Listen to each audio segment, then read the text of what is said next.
Tapi kalau kita tergoda untuk, "Oh lah ya bener Mbak, udahlah gini aja nanti apa namanya tak bimbing begini-begini." Ujung-ujungnya lama-lama akrab. Ini si downline ini lupa sama upline, ya. Ini downline lupa sama upline, terjadi yang namanya cross lining, ya. Seakan-akan cross line ini menjadi sebuah apa namanya sebuah tempat untuk curhat gitu. Nah kalau udah terjadi seperti itu, ya kalau dua-duanya ini punya jiwa yang besar sih oke-oke aja. Tapi kalau dua-duanya ini saling mengambil kesempatan dalam kesempitan, ya yang terjadi ya bisa daftar lagi, bisa nanti tiba-tiba dolarnya orang jadi stokis disponsori oleh stokis crossline, ya. Kacau dalam konsep pendidikan, ya. Apalagi apa namanya Anda selalu jelek-jelekan upline-nya, loh upline Anda itu nggak paham kok, kalau mau sukses ya ikut saya, begini-begini, sistem saya lebih bagus, begini. Nah, Anda secara tidak langsung di awal sudah mendidik sesuatu yang tidak benar dari domain Anda ini. Apa yang nanti terjadi? Domain Anda ini mengetahui bahwa itu sah-sah saja dilakukan. Yang terjadi nanti di jaringannya juga akan terjadi seperti itu. Nah, dan ini banyak beberapa terjadi karena itu tadi, para leader, para stokis kurang memiliki jiwa yang besar. Mereka melakukan cara-cara bisnis yang di luar sistem karena mereka tidak menjalankan sistem. Apalagi posisi stokis omsetnya turun, wah godaannya banyak sekali, ya. Ada downline orang lain, crossline belanja di situ, nggak di cash billnya dipakai sendiri, poinnya dipakai sendiri, berbagai macam praktek yang kurang bagus untuk teman-teman mencari rezeki di bisnis yang luar biasa ini, ya. Kemudian pilar yang kedua adalah konsultasi, ya. Konsultasilah kepada upline, ya, jangan konsultasi ke downline, ya. Jalur konsultasi Anda adalah ke upline-nya, ke jalur sponsorisasi, karena mereka lah yang punya kepentingan untuk membangun bisnis Anda. Mereka lah yang kadang-kadang mau mendatangi Anda walaupun rumahnya jauh. Mereka kadang-kadang yang intens berkomunikasi dengan Anda. Mereka yang tahu betul kondisi Anda. Maka lakukan konsultasi hanya kepada upline Anda. Kalau Anda tidak pernah melakukan konsultasi ke upline, taunya upline itu Anda fine-fine aja, oke-oke aja, ya, tidak ada masalah gitu kan. Nah, dengan seringnya Anda melakukan konsultasi kepada upline leader, ya, ini upline leader ini akan tahu kebutuhan Anda itu apa, ya. Belum tentu upline itu menuruti keinginan Anda, beda ya, keinginan dengan kebutuhan. Kadang-kadang upline itu memberi solusi tidak sesuai dengan keinginan Anda, tapi sebenarnya itu kebutuhan Anda, ya, itu kebutuhan Anda. Plan gimana plan? Saya pengen biar stokis saya omsetnya besar, jaringan saya berkembang, gimana? Lalu upline mengatakan, ada nih kepingin punya tim penjualan dari online, dari offline, sama mengelola itu, gitu kan? Itu keinginan Anda, tapi upline tahu sebenarnya kebutuhan Anda. Kebutuhan Anda adalah Anda dianjurkan untuk lakukan bisnis plan setiap minggu, ya. Memang ini lambat, tetapi dalam periode tertentu kamu akan mencapai momentum. Caranya seperti ini. Wah, tapi plan bla bla bla bla. Anda menginginkan persetujuan upline berdasarkan keinginan Anda, bukan berdasarkan kebutuhan Anda. Upline tahu apa yang Anda inginkan sebenarnya itu bukan Anda butuhkan dalam kerangka bisnis. Nah, upline itu ngerti gitu ya, lebih ngerti daripada orang lain, karena upline yang tentunya ya upline yang sering Anda lakukan konsultasi ya, sering Anda tahu, intinya tahulah siapa Anda, upline Anda itu lebih dekat dengan Anda. Nah, jangan sampai hubungan antara downline dan upline ini menjadi tidak ideal ya, hanya karena Anda berpikir bahwa Anda bisa konsultasi di mana saja ya. Tidak masalah, Anda silakan berguru di mana-mana, tetapi ingat bahwa duplikasi yang terjadi adalah ketika Anda mempertunjukkan bahwa Anda selalu konsultasi ke upline ya. Bahkan itu yang perlu Anda viralkan ya. Alhamdulillah silaturahmi ke upline, dapat ilmu yang luar biasa, bla bla bla bla bla bla bla bla. Itu yang justru Anda viralkan ya. Apa namanya? Karena itu dalam rangka Anda memberi contoh menegakkan sistem ya. Nah, konsultasilah hanya kepada, terutama tentang konsultasi tentang parameter bisnis ya. Karena upline lah yang akan memahamkan kepada Anda kebutuhan Anda dalam membangun parameter bisnis itu apa, itu adalah upline Anda yang paham ya, karena dia betul-betul ingin secara tulus ingin membuat Anda sukses secara sistem bisnis.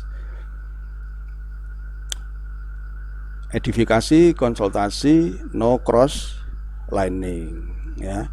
No cross lining, jangan konsultasi bisnis secara parameter bisnis, berbicara mengenai parameter bisnis kepada crossline ya. Apa namanya? Tidak semua crossline berarti baik, gitu aja ya. Tidak semua crossline itu berarti tulus ya. Dalam dunia bisnis apalagi crossline, menginginkan Anda sukses pasti tanda kutip ada sesuatu. Tetapi kalau upline Anda ya secara moral dia ingin Anda sukses, itu hukumnya. Yang pertama. Yang kedua adalah ketika Anda melakukan crosslining, itu dilihat oleh downline Anda. Oh, berarti aku boleh ya konsultasi dengan orang lain. Oh, berarti aku boleh ya kalau punya masalah konsultasinya ke tetangga, bukan ke orang tua. Seperti itu ya. No crosslining artinya juga bisa dikatakan Anda jangan menghijack distributor orang lain ya. Hargailah rezeki orang lain, hargailah mereka yang sudah berusaha. Apapun itu adalah rezekinya orang lain ya, dan Anda hargai itu. Jadilah orang yang berjiwa besar, apalagi Anda menjadi seorang stokis yang banyak diakses oleh para distributor. Godaannya banyak ya, terutama di saat jaringan Anda, omset Anda turun, di saat jaringan Anda tidak jalan, maka nalurinya adalah Anda bisa saja terjebak menghalalkan segala cara. Nah, itu prinsip dasar yang banyak sebenarnya ya, ada beberapa, tapi hari ini karena waktu sudah lebih ya, masih banyak ya, kita sambung lagi ya. Kita sambung lagi di sawah di minggu depan, nanti biar diumumkan oleh admin bagaimana sebenarnya Anda membangun konsep duplikasi yang simple sebenarnya seperti ini, bangun organisasi seperti ini ya. Nah, seperti ini tapi yang benar gitu ya. Yang benar gimana sih nyponsori orang yang benar itu, gimana sih nanti 3 itu bisa menjadi 9. Ibaratnya begini, Anda membangun 1 ke 9 ini kadang butuh waktu yang lama ya.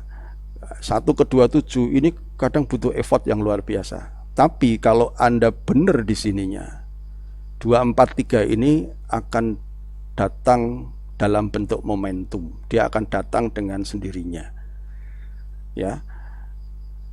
Tapi ada juga yang kenapa ya aku udah punya 27 member kok stagnan ya di sini, kok stop di sini ya.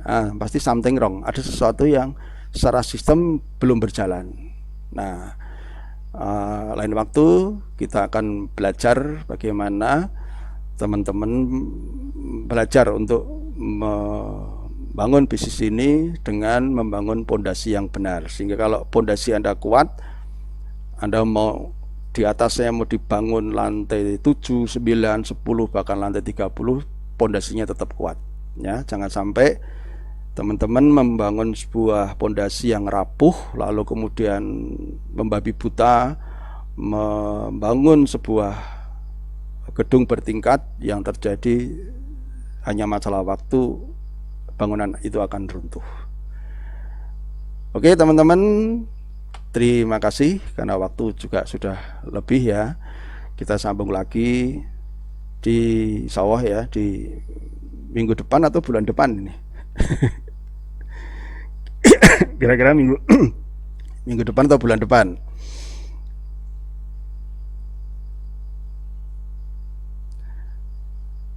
Ya, mungkin nanti pada tahap ketiga saya juga akan membahas mengenai parameter bisnis juga ya, agar teman-teman bisa ngecek kesehatannya sendiri ya. Sebenarnya bisnisku ini sehat nggak sih? Ini kalau nggak sehat gimana, obatnya apa ya, terapinya apa ya? Ya jangan sampai ternyata sakitnya panu, minumnya obat sakit kepala, nggak nyambung gitu kan.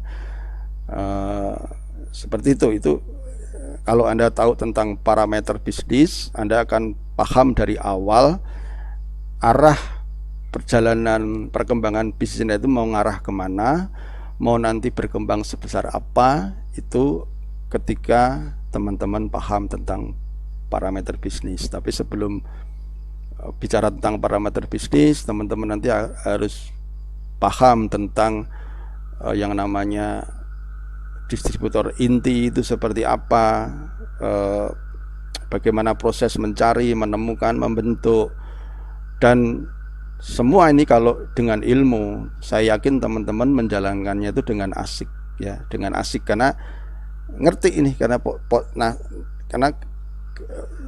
blueprintnya udah jelas. Oh habis ini habis ini habis ini. Anda tinggal ngikuti aja ya, dan Anda sudah yakin dengan harapan yang bisa terwujud kalau menjalankan ini semua. Karena alhamdulillah teman-teman itu sudah memiliki upline yang luar biasa ya. Tinggal Anda sering-seringan konsultasi kepada upline Anda ya. Saya banyak melihat leader-leader yang luar biasa, yang jauh lebih cekatan, jauh lebih pintar, jauh lebih cerdas daripada saya, dan mereka jauh lebih peduli terhadap Anda. Maka jangan sia-siakan itu ya.